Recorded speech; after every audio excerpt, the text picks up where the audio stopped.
Welcome back. Now, once you have applications connected to Zapier, you can start working with either zaps or transfers. If you want to create a specific zap or integration, you can click on this Zap area. And what you're going to then do is to click the link that says Create a Zap. Now, the first part of creating a zap is going to be the trigger. This is going to be the event that sets everything in motion for your two applications to talk. So this first step is going to be the cause of the integration. So for example, assuming that we are going to use the app MailChimp, since we already have it connected, we're then going to have a trigger event, or the cause. And so in this case, we can choose from a range of trigger events, and you'll see them in this drop-down area. A new audience or list is created. A new subscriber is created. In other words, you're going to see events that are specific to the application.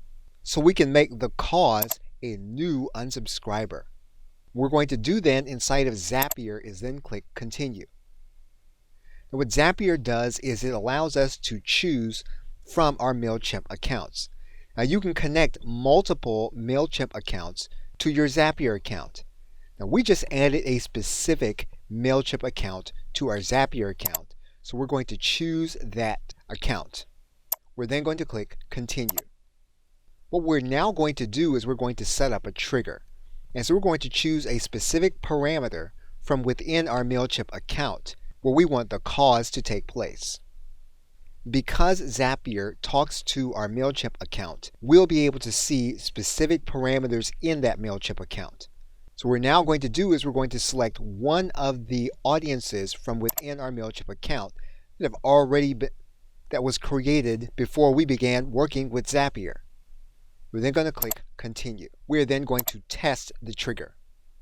We are then going to click Continue.